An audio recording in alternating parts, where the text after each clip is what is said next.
धर्म चक्रवर्ती देवादिदेव परमात्मा महावीर स्वामी परम पुण्यना हृदय परमात्माना शासननी अंदरमां आपणो सौनो जन्म थई चूक्यो छे અને જ્ઞાની ભગવંતો વર્તમાન ભાવમાં આપણને મળેલા આ જન્મને ચાર રીતે દુર્લભ બતાડે છે. ક્યાં થયો છે આપણો જન્મ?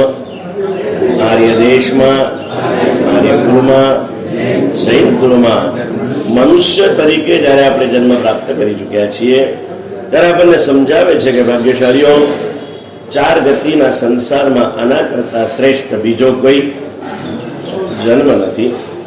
અને આવો શ્રેષ્ઠ જન્મ જો તમને મળી જ ગયો છે તો હવે આ જન્મમાં બીજું કશું જ કરવાની જરૂર નથી. એક જ નાનકડું કામ તમે કરી લો. અને શું કરો તો સમજાવે છે કે જેવો શ્રેષ્ઠ જન્મ મને મળ્યો છે એવા શ્રેષ્ઠ જીવનનું હવે મારે નિર્માણ કરવું છે. આવો એક નાનકડો શુભ ભાવ આ નાનકડા હૃદયની અંદરમાં તમે જાગૃત કરી દો. અને જો આવો એક નાનકડો શુભ ભાવ આ નાનકડા હૃદયની અંદરમાં જાગૃત થઈ જાય તો જીવનમાં બહુ મોટું પરિવર્તન આવી જાય. પણ રોજ કહી રહ્યો છું તેમ કે જીવનને શ્રેષ્ઠ બનાવવાની વાતો કરવી બહુ સહેલી છે. ખરેખર જો જીવનને શ્રેષ્ઠ બનાવવું જ હોય તો એના કરતા પણ સહેલું છે. પણ હવે મારે મારા જીવનને શ્રેષ્ઠ બનાવી જ લેવું છે એવો દ્રઢ સંકલ્પ કરવો બહુ મુશ્કેલ છે. અને સંકલ્પ વિનાની સાધના એટલે પાયા વગરનું મકાન, જે દેખવામાં કદાચ સુંદર હોઈ શકે, રહેવામાં નિશ્ચિતપણે જોખમી હોય છે. બાકી સંકલ્પ જો કરવામાં આવે તો સંકલ્પના બળે જાનવર પણ જીનવર બની શકે છે. અદ્ભુત શક્તિ આ સંકલ્પની અંદરમાં સમાયેલી છે.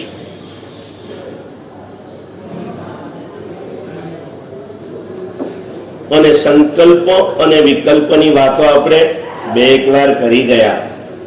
સંકલ્પ અને વિકલ્પ બંને શું છે? મનમાં પ્રગટ થતા ભાવો છે, વિચારો છે. મનના જે વિચારોને આત્મા અને પરમાત્મા સાથેનું જોડાણ છે એ વિચાર માત્ર સંકલ્પ છે. અને જે વિચારમાં આત્માની કે પરમાત્માની વિસ્મૃતિ અથવા વિરોધ ભાવ છે એ વિચાર માત્ર વિકલ્પ છે. સંકલ્પ શાંતિ, સમાધિ, સંપત્તિ અને સદગતિનું કારણ છે. વિકલ્પ દુઃખ, દુર્બુદ્ધિ અને દુર્ગતિનું કારણ છે. વિકલ્પોમાં જીવ અટવાઈ રહ્યો છે. અને એટલા જ માટે આપણે તે દિવસે કરેલી વાત મુજબ આવો ઉત્તમ જન્મ ક્યારે મળે? આવો જન્મ શાસ્ત્રકારો માપ આપે છે કે અનંતા જન્મ મરણ પછી એકાદ વાર મનુષ્યનો જન્મ મળે. અને એવા સામાન્ય માનવીના અનાર્ય દેશના જન્મો, આર્ય દેશમાં પણ અનાર્ય કુળના જન્મો, આર્ય દેશમાં પણ સામાન્ય આર્ય કુળમાં જન્મો, આવા મનુષ્યોના બહુ વિતાવતા વિતાવતા વિતાવતા એવા મનુષ્યોના પણ કરોડો જન્મ વીતી જાય ને ત્યારે એક વાર આર્ય દેશ, આર્ય કુળમાં, જૈન કુળમાં મનુષ્યનો જન્મ મળે. આવો જન્મ મને તમને આપણને મળી ગયો. પણ આપણી હાલત શું થઈ ગઈ? 100મા માળે પહોંચી ગયા પણ ફ્લેટની ચાવી, જે સદબુદ્ધિ, વિવેક, હું કોણ છું એ વાતને હું ભૂલી ગયો.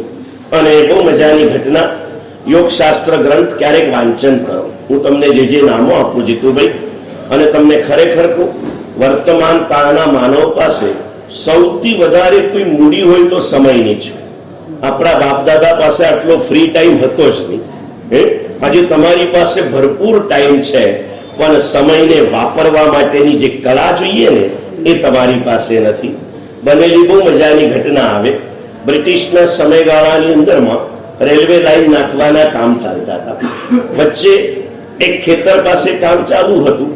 ખેતરમાં ખેડૂત કામ કરતો હતો ને એન્જિનિયર આ પાટાનું કામ જોતો હતો. આજુબાજુ કોઈ વસ્તી હતી નહીં. કામ ચાલતું હતું, ખેડૂતનું કામ પત્યું એટલે જોયા કરતો હતો કુતૂહલથી કે શું ચાલે છે. એટલે ઇજનેર સાથે થોડાક વાતે ચડ્યા. વાતે ચડ્યા પછી ઇજનેરે વાત કરી, ક્યાં રહો છો? તો કે અહીંથી 4 કિલોમીટર એટલે એ વખતે કિલોમીટર શબ્દ એને નહોતો આવડતો. એક ગાઉ દૂર રહું છું એટલે લગભગ 2 માઇલ એટલે 3-3.5 કિલોમીટર જો અંતર થાય, અને કે આવતા કેટલી વાર લાગે, તો કે અડધો કલાક આવતા લાગે ને અડધો કલાક જતા લાગે. તો પેલો ઇજનેર કે હવે માત્ર 2-1 મહિનાનો સમયગાળો છે, તમે 5 મિનિટમાં આવશો ને 5 મિનિટમાં જતા રહેશો. પેલો પહેલા તો ખુશ થઈ ગયો, પછી એકદમ એના મનમાં એક વિચાર આવ્યો. એટલે એને ઇજનેરને પૂછ્યું કે ઇજનેર સાહેબ, અત્યારે મને આવવા અડધો કલાક જવા અડધો કલાક લાગે છે, અને એ રીતે મારું ટાઈમ ટેબલ એકદમ સેટ થઈ ગયેલું છે. હવે તમે કીધું એમ હું 5 મિનિટમાં જઈશ ને 5 મિનિટમાં આવીશ, એટલે મારી 50 મિનિટ બચી જશે. આ 50 મિનિટમાં હું શું કરીશ?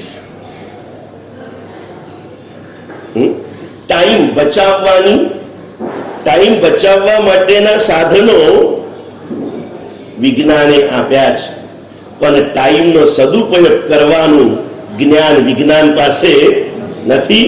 અને એટલે વિજ્ઞાન યુગની બહુ મોટી કમજોરી બતાવતા દિલીપભાઈ એક કવિએ લખી છે કે આ વિજ્ઞાન યુગે શું કર્યું ને શું ન કર્યું.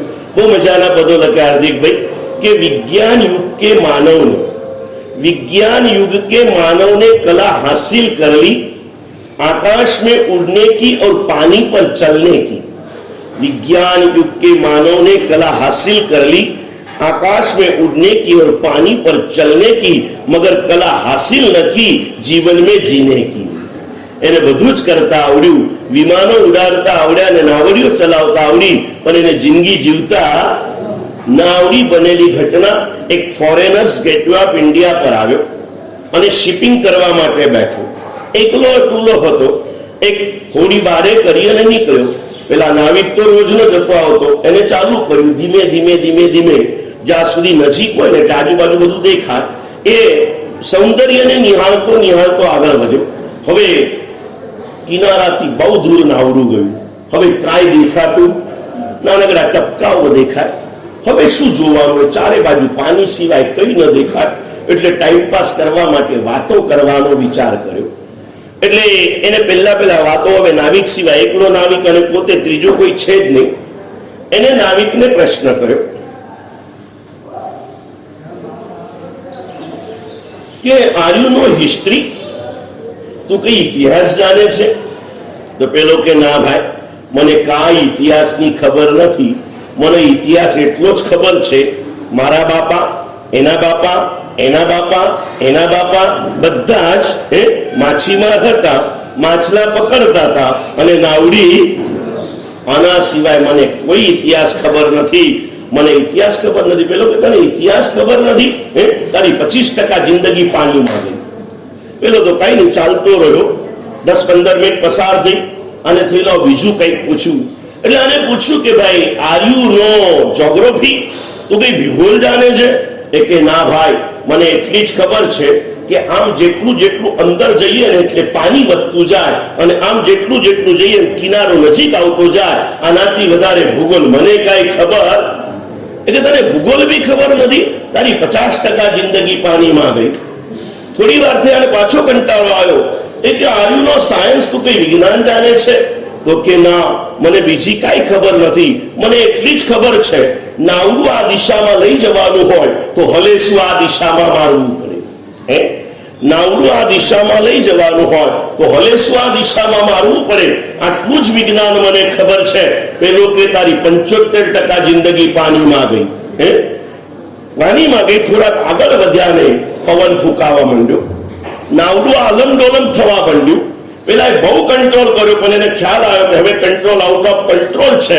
એટલે પેલા એને પૂછ્યું કે ભાઈ, તું તરવાનું જાણે છે? પેલો કે ના. તો કે ભાઈ, જો ઇતિહાસ, ભૂગોળ અને વિજ્ઞાન નથી જાણતો તો મારી 75% જિંદગી પાણીમાં ગઈ, પણ તને તરતા નથી આવતું. હવે તારી, જો અમને કોમ્પ્યુટર ચલાવતા નથી આવતું નરેન્દ્રભાઈ, અમને ગાડી ચલાવતા નથી આવતી, અમને ફેક્ટરી ચલાવતા નથી આવતી, અમને તમારી જેમ કાળા ધોળા કરતા નથી આવડતા. અમારી જિંદગી પાણીમાં સંજયભાઈ. જીવન જીવતા શીખવાનું છે, અને જીવન જીવતા શીખવા માટે ગુરુદેવે બહુ મજાનું એક સૂત્ર આપ્યું છે. કદાચ યાદ રાખવા જેવું લાગે તો રાખજો. આ સૂત્ર ગુરુદેવે 20 વર્ષ પહેલા સુભાનપુરાના ચોમાસામાં કીધેલું છે, પણ આટલું બધું સ્ટોરેજ તમારા મગજમાં નથી ને ભાઈ. આટલું બધું જવા દો. મેં કાલે શું કીધું તું યાદ છે તમને? અત્યારે શરૂઆતમાં શું બોલે યાદ છે? વ્યાખ્યાનના શરૂઆતમાં શું બોલે તો?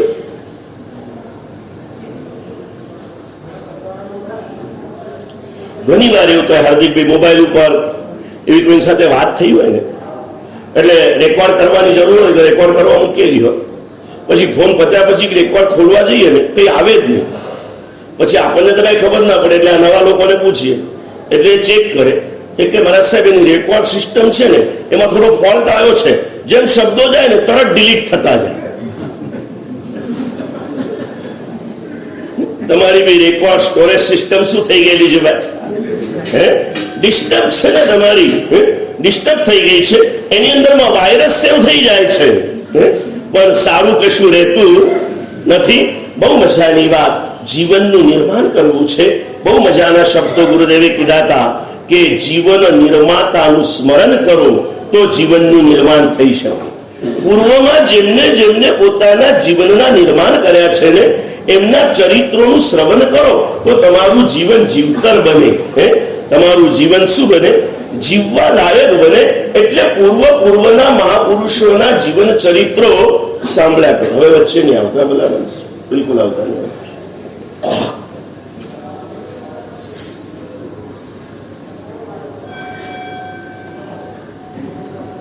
અને એટલા માટે આપણે ત્યાં પ્રવચનોની અંદરમાં આ ભૂમિકાઓ મહાપુરુષે સેટિંગ કરી છે. એકલા પદાર્થો જાણીશ નહીં ચાલે. પદાર્થોની તને વ્યવસ્થિત જાણકારી મળે એ માટે ચરિત્ર ગ્રંથો પણ મૂક્યા છે, અને સેંકડો ચરિત્ર ગ્રંથો છે. આપણે ત્યાં ચરિત્ર ગ્રંથોની કોઈ કચાશ નથી. પ્રભુ મહાવીર સ્વયં પણ પોતાના પ્રવચનમાં રોજ 2-4 ઇતિહાસો કહેતા, રોજ 2-4 કથા કહેતા. અને એટલે પ્રભુના જ્ઞાનને 4 અનુયોગમાં વિભાગી દીધો. 4 પ્રકારના વિભાગ કર્યા પ્રભુના વાણીના. એમાં એક વિભાગનું નામ છે ધર્મ કથાનુયોગ. કયો યોગ ભાઈ? હા, ધર્મ કથા નામનો અનુયોગ. દ્રવ્યાનુયોગ છે, ગણિતાનુયોગ છે, એ રીતે ધર્મ કથાનું યોગ આવે એની અંદરમાં. એ ધર્મ કથાનું યોગ છે. અને તેવા મહાપુરુષોની કથા વાંચવામાં આવે. 20 વર્ષ પહેલા પેથર શાહને સાંભળ્યા હતા. આ વખતે આપણે કોને સાંભળવા છે? કુમારપાળને. અને શું કહું તમને, આ પેથર શાહ જેવા 84 શાહના ચરિત્રો આપણી પાસે છે. હિતેશભાઈ, પેથર શાહ, જાવર શાહ, જગરૂ શાહ, ધરના શાહ, રત્ના શાહ, ઝાંઝન શાહ, દેદા શાહ, એવા 84 શાહના ચરિત્ર આવે. એમ કુમારપાળ, વસ્તુપાળ, તેજપાળ, એવા 84 પાલના ચરિત્રો આવે. કેટલા આવે ભાઈ? હા, પાલના ચરિત્રો આવે. ક્યાં આવે? ઉપર પડ્યા છે, થોડી ધૂળ ખાય છે, ક્યારેક વરસાદમાં પાણીમાં બચારા ઠંડક મેળવી લે છે. બાકી એને સંઘરનાર બીજું કોઈ નથી. એક સમયગાળો હતો હિતેશભાઈ, ગુરુદેવ મારા ગુરુજી એ વખતે ચારિત્ર વલ્લભ મહારાજ હતા. હર્ષવલ્લભ સુરી તો નતા જ, સીએમ સાહેબ બી નતા. સીએમ બહુ મોડા બન્યા. ત્યારે ચારિત્ર વલ્લભ મહારાજ, અમે 3 જણા હતા. ગુરુદેવના પ્રવચનો ચાલે અને અમે લોકો દર અઠવાડિયે એક પેપર કાઢતા. પેપરના પણ અલગ બધી વેરાયટીઝ હોય. એક પેપર એવો 108 પ્રશ્નો મૂકી દઈએ. દરેક પ્રશ્નના જવાબની શરૂઆત ધથી થાય. ધની ધારણા, ભની ભાવના, કની કક્કાવારી, એમ રીતે જે અક્ષર હોય એ જ અક્ષરથી એના જવાબોની શરૂઆત થાય. અને આવા પેપરો અમે દર અઠવાડિયે શનિવારે પેપર આપી દેવાનો, પાછો શુક્રવારે લઈ લેવાનો, શનિવારે બીજો પેપર આપવાનો. આ રીતે ચાલ્યા કરતું. અને એ પેપરની અંદરમાં સારામાં સારા પહેલા 3 જણાને બક્ષિસ અને બાકી બધાને કોન્સ્યુલેશન પ્રાઇઝ આપતા. આ બધું કરતા. અને એ દિવસોમાં લગભગ અમે 5-1 વર્ષ આ કન્ટિન્યુટી ચલાવી. મહારાજ બાજુ હતા ને પુના ખડકીમાં, નિપાનીમાં, બેલગામમાં, એ સંઘોની અંદરમાં, ઇચલકરંજીમાં આ ભૂમિકા ચલાવી અમે. અને તમને શું કહું, એનાથી બહુ મોટો ફાયદો એ થયો અમિતભાઈ, સંઘોના જ્ઞાન ભંડારો વ્યવસ્થિત થઈ ગયા. શું થઈ ગયું? કેમ કે પ્રશ્નો માત્ર પ્રવચનમાંથી ના આવે, જનરલ પ્રશ્નો હોય. હવે એનો જવાબ શોધવો હોય એટલે જે ક્યાંય ન મળે એ ક્યાં મળે ભાઈ? જ્ઞાન ભંડારમાં મળે અને એ બાને જ્ઞાન ભંડારના પુસ્તકો ઊંચા નીચા થાય અને મોટા ભાગે આ કામ બહેનો કરે.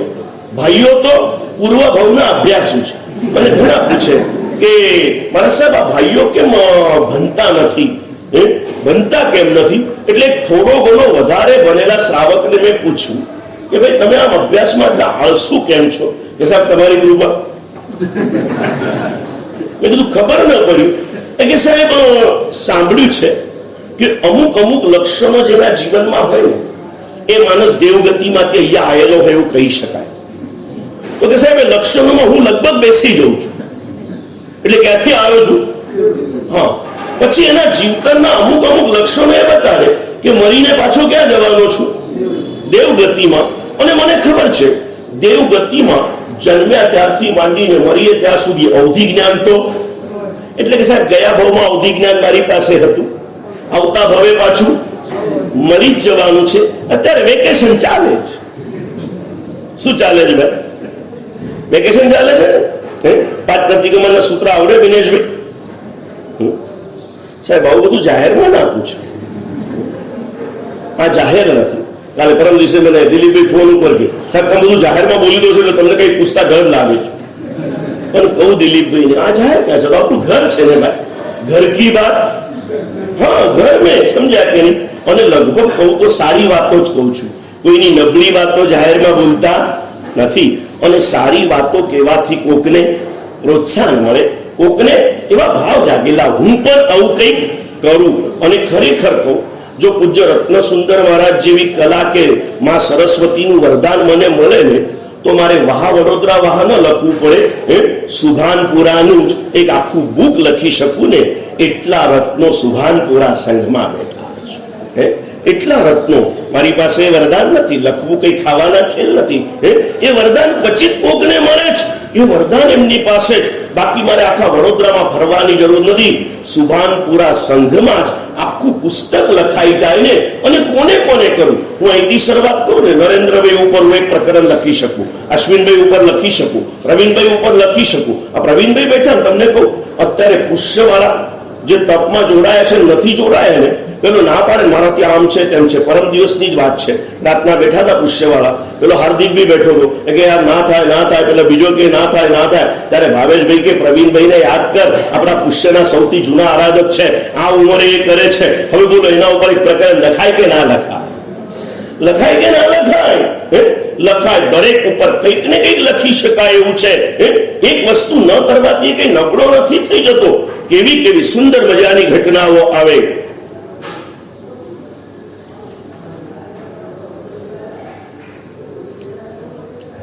દરેક ઉપર લખી શકાય એવું છે. દરેકની અંદરમાં કંઈક ને કંઈક વિશેષતા રહેલી છે અને છે, એમાં કોઈ સંદેહ રાખવા જેવો નથી. અને એટલે એવા ચરિત્રોનું શ્રવણ કરવાનું છે.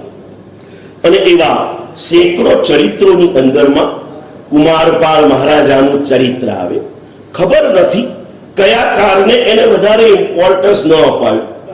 કુમારપાળ મહારાજાનું નામ લીધા વગર 1 વર્ષ જૈન સમનું જતું નથી. અને બીજી રીતે કહીએ તો 1 દિવસ જતો નથી. રોજ સવાર સાંજ દેરાસરમાં શ્રેનિક મહારાજાનું નામ નથી લેવાતું. બીજા કેટલા રાજા થઈ ગયા કોઈનું નામ નથી લેવાતું, પણ કુમારપાળનું નામ રોજ સવાર અને સાંજ દરેક દેરાસરમાં આરતી ઉતારી રાજા બોલાય છે ને. એ કુમારપાળના જીવન ચરિત્રમાં પ્રારંભથી આગળ જતા પહેલા આરતી ઉતારી રાજા કુમારપાળે એ કેમ લખાઈ ગયું મારે એ પૂછવું છે તમને. હે વિપુલભાઈ કેમ લખાઈ ગયું? ક્યારેક તો પ્રશ્નો ઉભા કરો, ક્યારેક તો કોકને પૂછો કે ભાઈ બીજા કોઈનું નહીં ને કુમારપાળનું નામ કેમ લખાઈ ગયું હશે? પૂછો. બહુ મજાની એમને કોઈ ઘટના ઘટતી નથી. મંગલ દીવો બનાવનારે કુમારપાળને ચાહીને અંદર મૂક્યા નથી. બનાવતા બનાવતા કુમારપાળ અંદરમાં સહજ રીતે ગોઠવાઈ ગયા છે. આ કઈ પ્રી પ્લાનિંગ નથી. કે અમુક વસ્તુ શ્રી સંઘને પ્રેરણા સ્વરૂપ હોય ને, સમાજને માટે ઉપકારક હોય ને, કુદરત એને ગમે તે રીતે લાવીને ગોઠવી દે છે. જીવનના મારા સેંકડો અનુભવો છે. જ્યારે જે જોઈએ તે પ્રભુ આપે છે ને આપે છે. કુમારપાળ મહારાજા આગળ બધી વાતો વિસ્તારથી ધીમે ધીમે આવશે, પણ પરમાત્માના પરમ ભક્ત બની ગયા. એક સમય એવો બી હતો કે એમના મનથી નક્કી હતું, સંકલ્પના બદલે મજબૂત વિકલ્પમાં કુમારપાળ હતા. હેમચંદ્રાચાર્યજીએ મરતા બચાવી લીધા હતા એક વાર, એટલે જિંદગી એમને અર્પણ કરી દીધી. સમગ્ર રાજ્ય સમર્પણની તૈયારી બતાડી અને કે ગુરુદેવ પ્રાણ પણ આપી દઈશ, પણ એટલું યાદ રાખજો, મને મારા પ્રભુ શિવજી છે, તમારે મને મહાવીરના ઉપાસક બનવાનું કહેવાનું નહીં. 3 નિયમો કરેલા. અને ઇતિહાસ કહે છે હેમચંદ્રાચાર્યજીએ કુમારપાળને જૈન બનવાની પ્રેરણા ક્યારે પણ આપી નથી. અને 2549 વર્ષમાં કુમારપાળ જેવો શ્રેષ્ઠ શ્રાવક બીજો કોઈ, કુમારપાળ જેવા શ્રેષ્ઠ શ્રાવક બીજા કોઈ બન્યા નથી. શ્રાવક મહાશ્રાવકની પદવીઓ, મહાવીરના 10 શ્રાવકોને આનંદ વગેરેને મહાશ્રાવકની પદવી મળી, પણ પરમાહતની પદવી 2500 વર્ષમાં માત્ર ને માત્ર કોને મળી? એનું જીવતર સદગુરુ મળ્યા પછી આખું જીવતરનું પરિવર્તન થયું ને.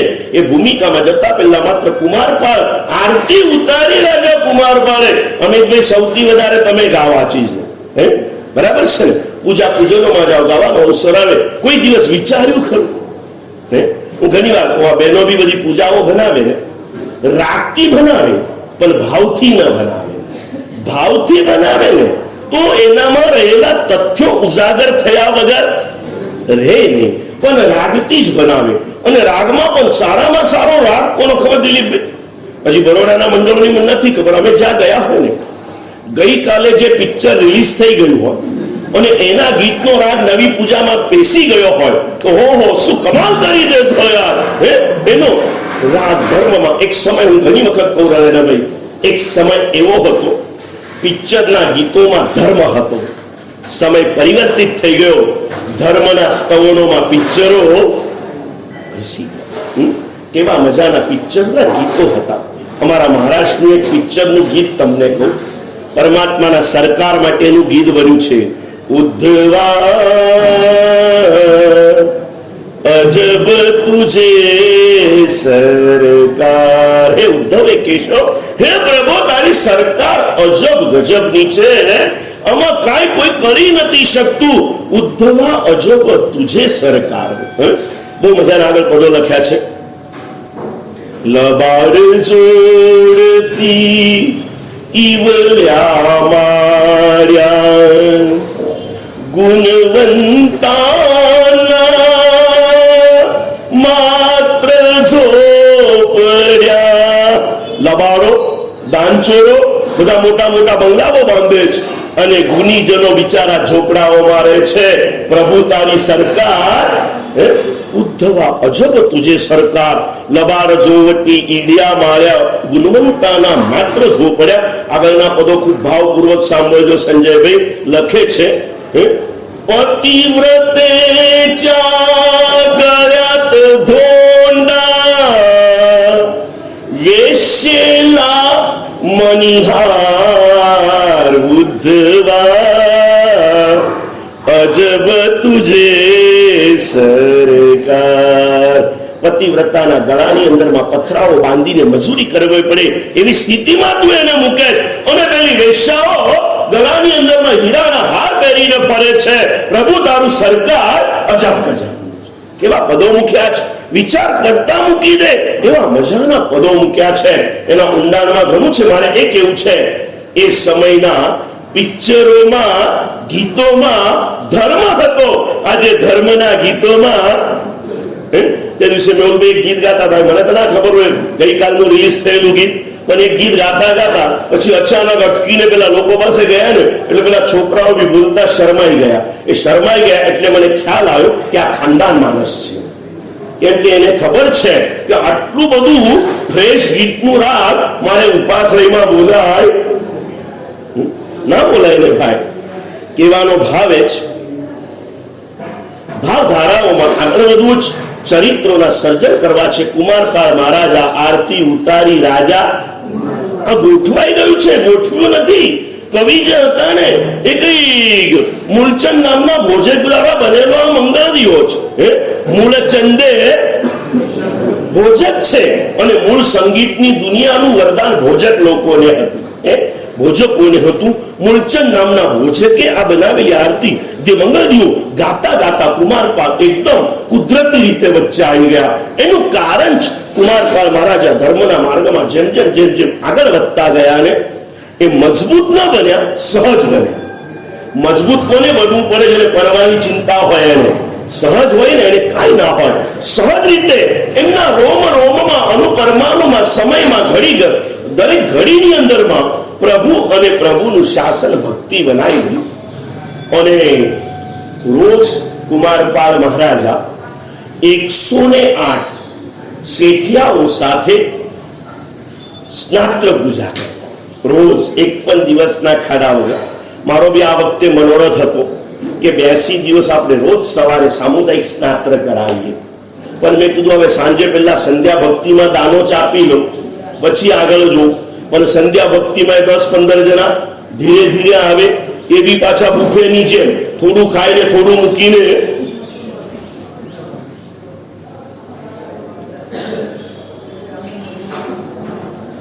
આજે આવો તમે જાઓ એક એક મુલુંડની અંદરમાં પ્રવેશ કરો. ઝવેર રોડ સંઘમાં આ ટાઈમે તમે પ્રવેશ કરો ને તો તમને લાગે કે અહીંયા શું મહોત્સવ ચાલે છે. મૂળ વાસુપૂજ્ય દાદાનું દેરું એને પડીને જ એકબીજામાં અંદર જઈ શકાય. શંકેશ્વર દાદાનો દરબાર છે. રોજ સવારનું સ્નાત્ર બનાવાય ને ભાવેશભાઈ 100-150 જણા બેઠા અને સ્નાત્ર પૂજા. ન માઇક ન કાઈ, હાર્મોનિયમ અને ઢોલક, મંજીરા અને ખંજરી, અને બાકી બધા વગર કીધે તાલી પાડે. વગર કીધે સહજ રીતે વાગવા જ મંડે તાલી. અંદરમાં જે ભક્તિ જાગે ને પછી કેવું ના પડે કે તાલી પાડો, નાચો, કૂદો. આ કેવું ન પડે. બહુ મોટી કમજોરી છે. ભક્તિ ચાલુ થાય જ્યાં કશું મળવાનું નથી ને ગુમાવવાનું છે ને એવા પેલા ક્રિકેટના મેચોમાં ઓડિયન્સ પૈસા ખર્ચીને જાય છે, સમય બગાડીને જાય છે, અને છતાં પેલા પ્લેયર એક ફોર મારે તો વગર કીધે ઉભા થઈને નાચવા માંડે છે અને એને મળવાનું કાંઈ નથી. અહીંયા મળવાનું ઘણું છે, છતાં વારંવાર કેવા છતાં કોઈ તાળી પાડવા તૈયાર થતું. તાળી ન પાડે. હું ઘણી વખત કહું તાળી એ ભક્તોની ભાવના છે કે સંગીતકારની યાચના છે. તમારે યાચના કરવી પડે ને અમિતભાઈ, ગામે ગામ ભાઈ વગાડો, એક તાલી, ત્રિતાલ વગાડો, તાલીનો સાથ આપો, અને પછી ન માને એટલે વળી એકાદો ડાયલોગ મારવો પડે. અને તો પણ આ બધા ક્ષમતાધારી જીવો કશી અસર અમારી નથી થતી તો તમારી ક્યાંથી થવાની છે? અમે ભક્તિ કરતા કરતા મોટા થયા. મંડળ હતું અમારું. અમે તાલી પાડીએ. અમારી પાસે પેલા ઝાંઝ હતા, ઝાંઝ વગાડીએ. અહીંયા મન ન થાય મિનેશભાઈ તમને કે ચલો સંગીતકાર તો બે માણસ છે, બે જ ઇન્સ્ટ્રુમેન્ટ વગાડશે, લાવું મારા ઘરના મંજીરા લઈ આવો, લાવું ખંજરી લઈને બેસી જાઉં, વગાડીએ. તાલમાં તાલ મિલાવો રે, હે થૈયા થૈયા નાટક કરતા તીર્થંકર પદ. તમને ક્યાં ખબર છે નાની નાની ઘટનાઓમાં શું શું બની જાય. વિપુલભાઈ કઈ આવડે કે ના આવડે? મંજીરા વગાડતા તો આવડે ને. અને ઘણા લોકો એવા હોય કઈ ના કરતા હોય ને કઈ સાંભળતા ના હોય ને એને ડાયલોગ મારે જા પછી મંજીરા વગાડ્યા. સમજ્યા ને ભાઈ? એટલે પછી વિપુલભાઈ જવાને એવું લાગે મંજીરા વગાડવા તો નકામા માણસ માટે કહેવાય છે, અને હું તો બહુ કામનો માનું, હું કઈ મંજીરા વગાડું? બહાર મંજીરા વગાડે નકામો માણસ, અને અહીંયા મંજીરા વગાડે ને એના બધા કામ પાર પડી જાય. આ ભાવધારામાં જવાનું. મૂળચંદે ઋષભ ગુણ ગાયા, બોલતા બોલતા લાગ્યા. કારણ કુમારપાળ મહારાજા રોજ 108 સ્નાત્રિયાઓ સાથે પરમાત્માનો સ્નાત્ર મહોત્સવ રોજ કરતા. રોજ આપણે બી ચોમાસામાં એક દિવસ સ્નાત્ર મહોત્સવ કરવો છે. બહુ ભાવધારા સાથે જવું. સ્નાત્ર પૂજાના એ પદોની અંદરમાં કુસુમાંજલિ મેલો વીર જીનંદા, કુસુમાંજલિ મેલો આદિ જીનંદા, કુસુમાંજલિ મેલો શાંતિ જીનંદા, કુસુમાંજલિ મેલો નેમી જીનંદા, કુસુમાંજલિ મેલો પાર્શ્વ જીનંદા, કુસુમાંજલિ મેલો વીર જીનંદા, કુસુમાંજલિ મેલો 24 જીનંદા, કુસુમાંજલિ મેલો સર્વ જીનંદા.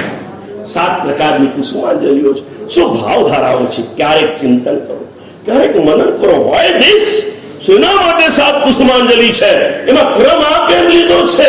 ક્યારેક વિચારો, આમ રોમ રાજી વિકસ્વર થઈ જાય, મારા પ્રભુની ભક્તિમાં ગાંડા થઈ જઈએ. અને આ સ્નાત્ર પૂજાને પણ અપરાધ સંઘના કેટલાક કલાકારો એવી ભાવધારામાં બનાવે છે ને કે આમ આપણે ગાંડા થઈ જઈએ. મેં તમને કીધું ને, કેપી સંઘવીના બાબુ કાકા 12 મહિનામાં 12 વખત કમસે કમ આ સ્નાત્ર પૂજા બનાવતા. કઈ નહીં, અને બસ પહેલાથી છેલ્લા સુધી નાચા જ કરે. એટલે જે દિવસે તમને નાચવાની તૈયારી થઈ જાય ને કે અમે 3 કલાક નાચીશું, એ દિવસે આપણે સ્નાત્ર બનાવીશું. બરાબર નરેન્દ્રભાઈ? કયો દિવસ ભાવશે? કયો દિવસ ભાવશે? 3 કલાક અખંડ નાચવાનું. નાચશો હિતેશભાઈ? નરેન્દ્રભાઈ નાચે કે ન નાચે? હિતેશભાઈ નાચશે ને? સંજયભાઈ નાચશો? કઈ ના આવડે ચિંતા નહીં કરવાની, હું ડાન્સિંગ ક્લાસ કરું છું. હા, તમારે જોઈતા હોય બહુ ઇઝીલી કાર્તિકભાઈ, કાંઈ ન કરવાનું, કાયમ શીખવાનું. કઈ ન ફાવે ને નાચવા કોઈ ઉભા કરે ને, પેલા જમનો પગ ઊંચો કરવાનો, પછી એને નીચે મૂકીને પછી થોડુંક આગળ જવાનું. અને એમાં મુશ્કેલી થાય ને, એક સાથે 2 પગ ઉપર નીચે કરવાના. અને એક જગ્યાએ ખરેખર એક છોકરો એવું કરતો હતો. એટલે મેં પૂછ્યું કે સાહેબ સવારે જીમમાં જવાનું રહી ગયું હતું, જમ્પિંગ બાકી હતું. હવે આમ તો અહીંયા નચાય નહીં, પણ આ ચાન્સ મળી ગયો, બાકી રહેલું જમ્પિંગ બધું પૂરું થઈ જાય ને. અને કરતા હતા. અને શ્રાવક એને જ કહેવાય, રોજ મનમાં નવા શુભ ભાવોની છોડો ઉછળ્યા જ કરે. કુમારપાલ મહારાજા બી રોજ આવી ભક્તિ કરે છે. છેલ્લા સ્નાત્ર પછી શું આવે? આરતી આવે. આજે આરતી ઉતારતા અચાનક કુમારપાલ મહારાજા થંભી ગયા. રોજ પરમાત્માની નવા ફૂલો દ્વારા અંગ રચના કરે, આજે બી કરેલી. અને એવા ફૂલો એ સમયમાં મળતા, સિઝનેબલ ફૂલો આવે. જે અત્યારે આપણી પાસે મારી આવે ને, એટલે એને કહી કે આ ફૂલો, તો કે ગુરુજી આ સિઝનમાં આ ફૂલો ના મળે. પછી ક્યારેક કહીએ તો કે આ સિઝનમાં આ ફૂલો ના મળે, ક્યારેક શિયાળામાં કાર્યક્રમ હોય અને કે ના ગુરુજી આ તો ચોમાસામાં મળે. પછી ક્યારેક ઉનાળામાં હોય તો અમુક ના મળે, એટલે ના મળે. પણ જ્યારે જે મળે એ ફૂલો અને ફ્રેશ ફૂલો મળતા અને બેઠા રહ્યા હોય. અને એ ફૂલોમાં રહેલા પ્રભુને જ્યારે જોઈએ ને, ત્યારે હૃદયમાંથી ક્યારેક નીકળેલા એ ભાવો ગૂંથાઈ ગયા. ફૂલડા કેરા બેઠા શ્રી જીનરાય, જેમ તારામાં ચંદ્રમા તેમ શોભે મહારાજ. અને પછી શું આવે? વાળી ચંપો સોવન પાખડીએ.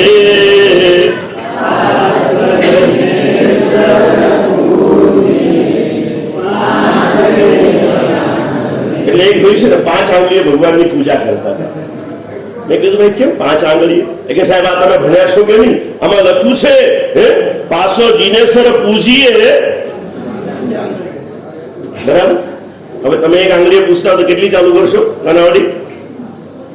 પછી મેં કીધું ભાઈ પાસો જીનેસર પૂજીએ 5 આંગળીએ એટલે વાડી પાર્શનાથ, ચંપા પાર્શનાથ, મોરિયા પાર્શનાથ, સોવન પાર્શનાથ અને પાંખડી પાર્શનાથ, આ 5 પાર્શનાથની આંગળીએ પૂજા કરવાની કીધી છે. આ 5 પાર્શનાથના નામ છે. કોઈ ભગવાનની 5 આંગળીએ મફતનું કેસર લગાડવાનું, કેસર ઘરનું નથી ને તારા હાથે ઘસવું નથી, પછી આખા આંગે લપેટા કરે ને તારે હું સ્નાન સુદગ્ન લેવાને ન કહી. સજીને ફૂલતા કેળા બાગમાં પ્રભુ બેઠા છે, આરતી ઉતારે છે, ભાવધારામાં જીવ. અને રોજ કઈ આવા ભાવમાં ક્વચિત ક્યારેક જ આવે. દરેક સ્વાતિ નક્ષત્રમાં વરસાદ વરસે એવું નહીં, દરેક વરસાદ વરસે ત્યારે દરેક છીપમાં પાણી જાય એવું નહીં. ક્યારેક સ્વાતિ નક્ષત્રમાં વરસાદ હોય, એ વરસાદ વરસતો હોય, છીપ ખાલી હોય અને છીપમાં પાણી બને તો એ મોતી બને ને વર્ષે આવા બહુ જૂજ ક્ષણો આવતી હોય. હૃદયમાં ક્યારેક કવો ભાવ જાગે, ખબર નહીં. ભક્તિ તો રોજ કરે છે, ભાવ દ્વારા રોજ વધે, પણ આજે એક વિશિષ્ટ ભાવ જાગે. પ્રભુને જોયા, એટલા બધા અદ્ભુત લાગતા હતા પ્રભુ. કેવા લાગે પ્રભુ? આજના પદોમાં કેવું હોય ને, આપણે કદાચ અમિતભાઈ જેવાને કહીએ ને કે આ પ્રભુ આજે બહુ સરસ લાગે છે, જરા તમારી ભાષામાં ગાઈને બતાવો ને, તો તરત અમિતભાઈ પેલાને કહેશે કાલીચાર. બરાબર? કાલીચાર કેવાય ને, સફેદ 3 કાળી 4 આપણે કઈ ખબર ના પડે, જેનું તેનું જેને તેને ખબર પડે. અને પછી અમિતભાઈ ચાલુ કરે, ઓ મારા રૂપાળા ભગવાન તમારું. ભાવધારાઓમાં જવાનું મન થાય, દેખાતા હતા અને બેઠા જ અને અટકી ગયા. આરતી ઉતારતા અટકી ગયા. એટલે આજુબાજુવાળા થંભી ગયા. પછી અચાનક થોડી વાર લાગી એટલે પાછળથી એક નજદીક વાળા આવ્યો, પૂછે કે મહારાજ શું થયું? એટલે જોયું તો મહારાજના 2 આંખમાંથી આંસુની ધાર વહી રહી હતી.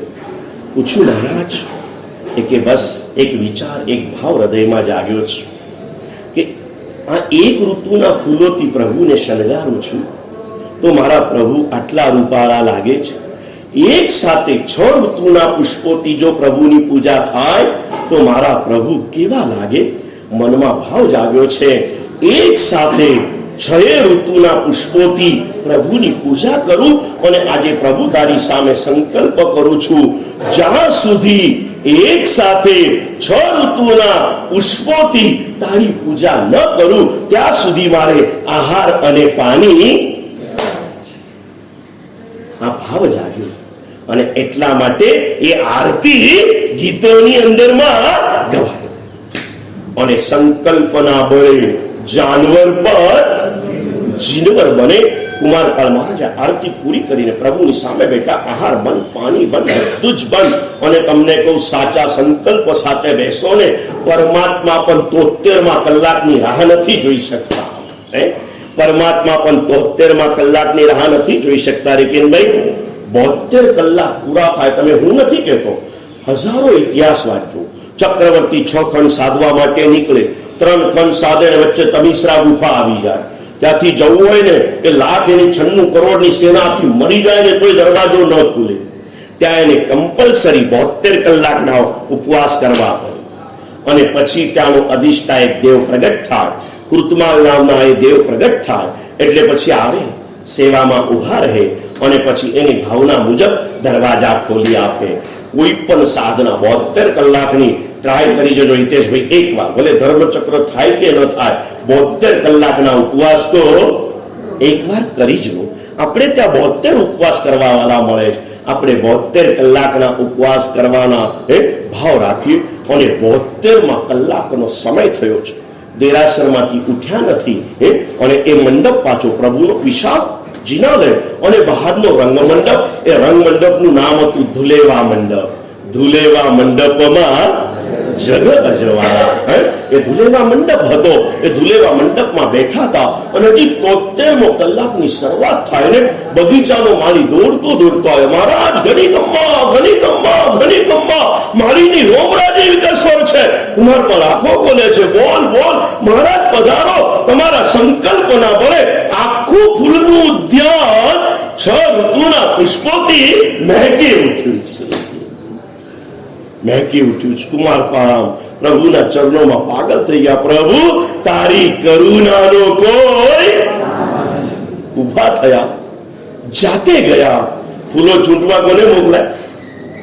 મારીને નહીં, જાતે જવાનું. આ એક મેં એવાય શેઠિયાઓ જોયા છે, ભંડારની બાજુમાં ફૂલો પડ્યા હોય તો પૂજારી 2 ફૂલ લાવતો ભાઈ. અલા તું કઈ પૂજારીનો માલિક થઈ ગયો?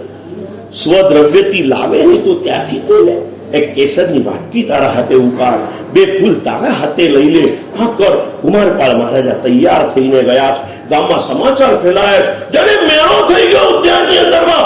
અને કુમારપાલ મહારાજા હર્ષના અશ્રુથી રોતા જાય, એક એક ફૂલ ચૂંટતા જાય અને આખો ફૂલોનો છાબડી ભરીને. મેં તે દિવસે કીધું તો અશ્વિનભાઈ, આપણે ત્યાં ન હોય તો થોડી વસાવી લેજો, છાબડીઓ વસાવી લેજો થોડી. છાબડીનો પણ એક મહિમા હોય છે. દીક્ષા માટે શું ભરાય ભાઈ? થાળ ભરાય કે છાપ ભરાય? એ છાપ જે છે ને ભક્તિ અને વિરતિની સ્થિરતાનું બહુ મોટું સાધન છે. એટલે છાપ આપણે ત્યાં થોડી વસાવરાવી લેજો. બહુ મજાની ક્યારેક પ્રસંગો આવે ને ત્યારે છાબડીમાં ફૂલો ભરવાના હોય અને એ છાપ ફૂલોની ભરેલી છાપ અઢાર દેશના મહારાજા પોતાના હાથમાં ઉપાડીને લઈને પોતાના હાથે ઉપાડીને લઈને આવે છે, દેરાસરમાં આવે છે અને 6 ઋતુના પુષ્પોથી પરમાત્માની પૂજા કરે છે. બોલો તો અમિતભાઈ, અમે અમારા પ્રભુજીને ફૂલોથી સજાવીશું, ફૂલો ના મળે તો અમે કળીઓથી સજાવીશું, કળીઓમાં સુંદર ડમરો છે, એમાં મારા પ્રભુજીની પ્રતિમા જો. આ તો એને બનાવ્યું છે, એને જ્ઞાન કદાચ ઓછું હશે પણ ભાવમાં જવાનું છે. કોઈના બી શબ્દોના પોસ્ટમોર્ટમ ન કરો, એના ભાવ. બાકી ફૂલોથી સજાવીશું ને ફૂલો ના મળે તો કળીઓથી સજાવીશું. કળીઓથી સજાવવાની વિધિ આપણે ત્યાં નથી. પુષ્પ પૂજાની મૂળ પરંપરામાં જાઓ ને તો કળીઓ બજારમાં આવે છે. કળીઓ ખીલ્યા વગરનું ફૂલ એ ડાળથી નીચે પડે નહીં, એને કાઢવું પડે. અને પુષ્પ પૂજાની મૂળ વિધિ એવી છે, કુદરતી રીતે છોડથી નીચે પડેલા ફૂલો લેવાના. છોડ ઉપરથી કળી તો નથી તોડવાની, પણ છોડ ઉપરથી ફૂલ પણ નથી તોડવાના. અને એટલા માટે મધ્યાહ્નકાલીન પૂજાના વિધાનો હતા. અશ્વિનભાઈ, લગભગ તમે મધ્યાહ્ન કાળે પૂજા કરો છો. ઘરના આંગણામાં સરસ મજાના 4 છોડ લગાવી દો અને રાતના છે ને એની બાજુમાં સફેદ કપડું પાથરી દેવાનું હોય. એટલે કુદરતી રીતે સવારે જે પાકું ખીલેલું ફૂલ હોય ને એ 10, 10:30, 11 વાગે કુદરતી રીતે નીચે પડી જાય અને એ ફૂલો લઈને પરમાત્માની પૂજા કરો. અને પછી જે આનંદ આવશે ને એ આનંદ શબ્દોમાં વર્ણવાય એવો ન હોય. સંકલ્પની આ સાધનાઓ છે, એ સંકલ્પ મમરા કરવાનો છે. આ કુમારપાળના ચરિત્રો લખાઈ ગયા, કુમારપાળના ચરિત્રો લખાઈ ગયા, વસ્તુપાળ ને તેજપાળના ચરિત્રો લખાઈ ગયા. કેટલા પાલ છે આપણે ત્યાં? કેટલા પાલ સંજયભાઈ? 84 પાલ. શાહ કેટલા છે? 84 શાહ થઈ ગયા.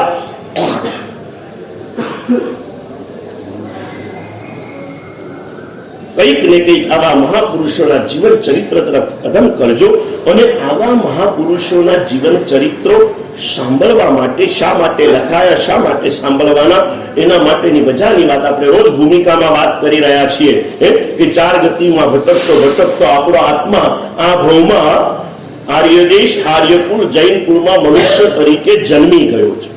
પણ આ મહાપુરુષ કહે છે, ભાઈ તું ભલે દુનિયાની દ્રષ્ટિએ જન્મી ગયો છે, પણ જ્ઞાનીની દ્રષ્ટિએ તારો જન્મ થયો છે કે નહીં એ તપાસી લે.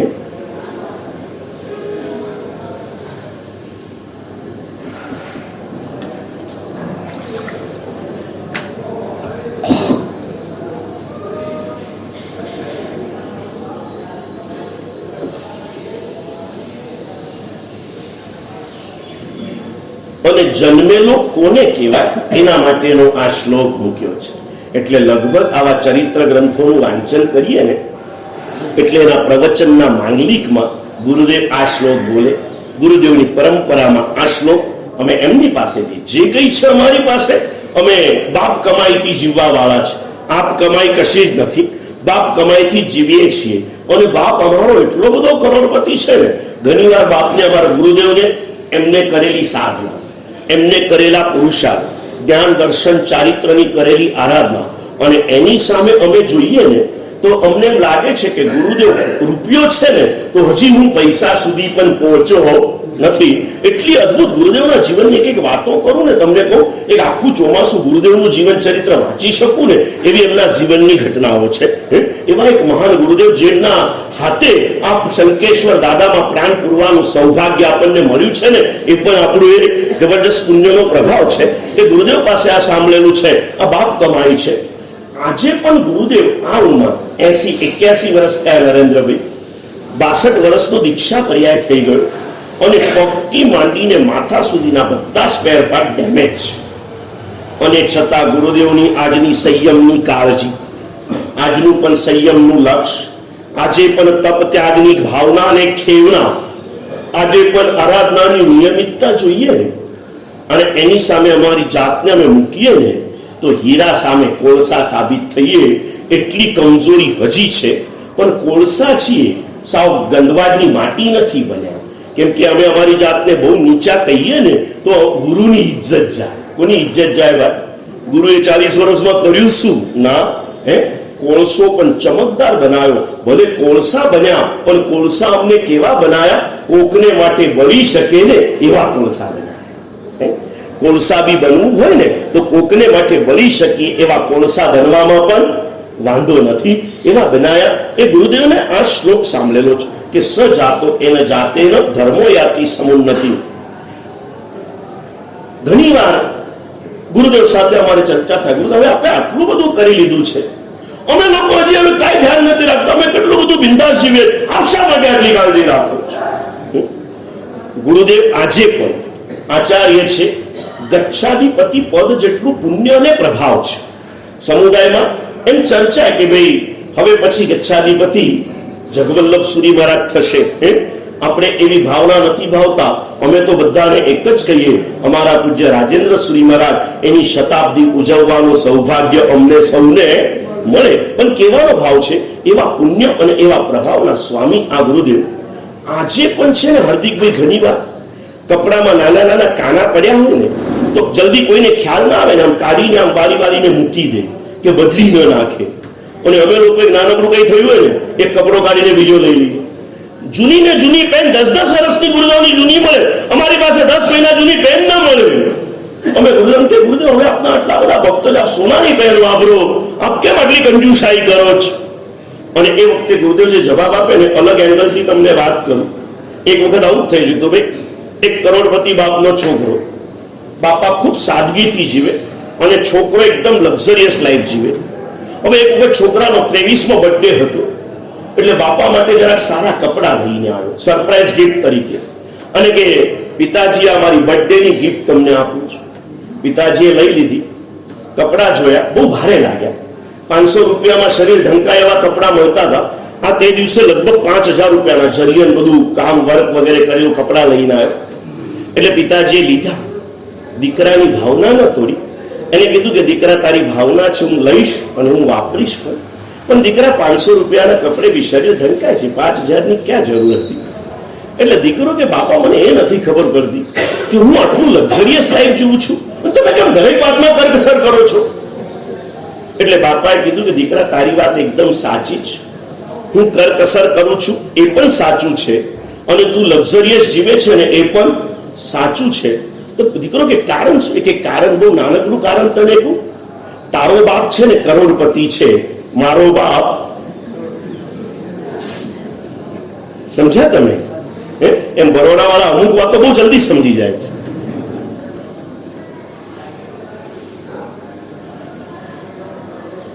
મળ્યું છે ને વેડફવા માટે નથી, વાપરવા માટે, અને વાપર્યા પછી વધે તો વાવવા માટે છે. વેડફા ડાયો માણસ કોઈ દિવસ કરી જ ન શકે. મળેલી આ શક્તિઓ છે. કુમારપાળ મહારાજા જેવા જીવન ચરિત્રો વાંચીએ ને ત્યારે માંગલિકમાં આ શ્લોક બોલવામાં આવે, સજાતો એન જાતેનો ધર્મો યાતિ સમુન્નતિ પરિવર્તિની સંસારે મૃત્યુ કોવા ન જાયતે. બહુ મજાનો અર્થ, એ અર્થ કરીને આજે રોકાઈશું આપણે પુણ્યશાળીઓ. બહુ મજાની ઘટના તમને કોઈમાં લખ્યું છે કે ભાઈ આ જગતમાં જન્મેલો એને જ કહેવાય. આપણે જન્મ્યા છે કે નહીં તપાસી લેજો વિપુલભાઈ. સજાતો, સજાતો એટલે એ જ જન્મેલો છે. એન જાતે ન, જેના જન્મ દ્વારા, જેના જીવન દ્વારા આ જગતમાં એ જ જન્મેલો છે, જેના જીવન દ્વારા બે ઘટનાઓ ઘટિત થતી હોય એ જ માણસ જન્મેલો છે. બાકી તો પરિવર્તિની સંસારે ક્ષણે ક્ષણે પરિવર્તન પામતા સંસારમાં મૃત્યુ કોવા ન જાયતે, મરતું કોણ નથી ભાઈ. જન્મ્યા એનું મૃત્યુ નિશ્ચિત છે. હું કાયમ માટે કહું, ઘણી વખત પ્રાર્થના સભાઓમાં જવાનું થાય અને જૈનોની પ્રાર્થના સભાઓમાં જવાનું થાય ને એટલે ખાસ કહું. આજે આપણે રિકિનભાઈ આવ્યા હરિનગરથી, 2 દિવસ પહેલા એમના પિતાજી ગયા. ભલે પ્રાર્થના સભામાં જવાનું મને સંયોગ ના આવ્યો, પણ હું જઉં અથવા ક્યાંક દૂર બેઠા હોઈએ ને અને આવી ઘટના ઘટે ત્યારે પત્રમાં લખું કે ભાઈ ગયા એનું દુઃખ જરૂર થાય, શોક નહીં કરવા. દુઃખ અને શોકમાં ફરક છે. દુઃખમાં લાગણી છે, શોકમાં મોહ છે. દુઃખ એક અંતરને કરુણા અને કૃતજ્ઞતાથી ભાવિત બનાવે છે, શોક અંતરને સ્વાર્થી અને મોહ ઘેરો બનાવે છે. આવું જ્યારે જાય ત્યારે જતા વખતે હું નથી કહેતો, શાસ્ત્રોમાં લખ્યું છે જગતમાં આવેલા બધા જ જાય છે. એટલે એટલા માટે ત્યાં સુધી લખ્યું દલીચંદજી કે જે આવે છે ને જવા માટે જ આવે છે. जाने के लिए तो आए हैं सभी यहां, कोई डेरा सुबह उठा गए, कोई शाम उठाएंगे. जवाब नक्की છે, પણ જનારા જીવો બે રીતે જાય છે. લગભગ બધા મરી જાય છે, બહુ થોડા લોકો જીવી જાય છે. જવાનો શબ્દ જાય છે શબ્દ બંનેમાં કોમન છે. મોટા ભાગના લોકો એટલે માનો ને 100 માંથી 95, 97, 98 લોકો મરી જતા હોય છે. એક 2-5 લોકો જીવી જતા હોય છે. અને એ જીવી જનારા લોકોમાં જ જિગ્નેશ ભલે નાની ઉંમરમાં ગયો, પણ એનું જે કંઈ જાણ્યું એમ લાગે કે એ જીવીને ગયો. અમારા રમણીકભાઈ ભલે મોટી ઉંમરે ગયા, ઉંમરનો સવાલ નથી, કેટલું જીવ્યા મહત્વનું નથી, કેવું જીવ્યા એ બહુ મહત્વનું છે. અને એ જીવતર એમ લાગે કે એ જીવીને ગયા. સજાતો એન જાતેનો ધર્મો યાતિ સમુન્નતિ. આ જગતમાં વાસ્તવિક રીતે જન્મેલો એ જ છે જેના જીવતે જીવ એના અંતરમાં ધર્મની ભાવના વધતી રહે, એના અંતરમાં ધર્મની ભાવના વધતી રહે અને એના જીવતર દ્વારા જગતમાં ધર્મની પ્રભાવના થતી રહે. એ માણસ જન્મેલો છે. બાકી બધા જન્મવા છતાં ન જન્મ્યા બરાબર છે. કુમારપાલ મહારાજા જેવા મહાપુરુષો આવા જન્મને પામેલા, આવા જીવતરને પામેલા, અદ્ભુત જીવનને જીવેલા, એની વાતો અવસરે અવસરે સાંભળતા રહીશું. એ જ વાતને સંલગ્નની અંદરમાં આ ચરિત્ર બતાવ્યું. એના મૂળ પદાર્થો દશવૈકાલિક સૂત્ર દ્વારા કાલથી પાછો એમાં પ્રવેશ કરીશું. આજે રોકાશું અને હું તમને કહું, મને ઘણા લોકો કહે વિપુલભાઈ મારી સામે જુઓ કે સાહેબ અમે તો જેવા સાથે તેવા થઈ. એટલે હવે મેં નક્કી કર્યું કે પહેલા હું સુધરું. શું કરું? પહેલા હું સુધરું. એટલે મેં સુધરવાનું નક્કી કર્યું. અને એમાં નાનકડી ઘટના આવે, ટાઈમ જોઈને બોલું છું. પહેલા હું સુધરું. બરાબર છે? કેમ? પેલા સંત પાસે એક માં પોતાના છોકરાને લઈ ગઈ કે મારા એને સમજાવો ને, કાયમ કોઓપરેશન ગોળ છોડતો નથી. 10 કિલોમીટર દૂરથી ગયેલી એમાં પેલા સંતે કીધું 15 દાડા પછી આવશે. પેલી 15 દાડા પછી ગઈ. સંતે એને કીધું દીકરા તને તકલીફ થાય છે ને માં દુખી થાય છે, ગોળ છોડી દે. એ કે ગુરુજી તો હતી. પેલી માં કે આટલું જ કેવું તું મને હુકામ ચલાવી? એ કે માં જો 15 દાડા પહેલા હું રોજ ગોળ ખાતો હતો, તો હું એને કહું તો એની અસર ના થાય. હવે પહેલા મેં 15 દાડા છોડ્યો અને હવે એને કીધું ને એટલા માટે હવે એને અસર થઈ.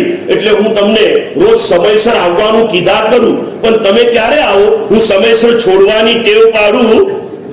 એટલે આજે હું તમને સમયસર છોડું છું. હું સુધરી ગયો છું. હવે વારી કોની છે ભાઈ? પરમાત્માની હાર્દિક ક્ષમા યાચના. મંત્રમ સંસાર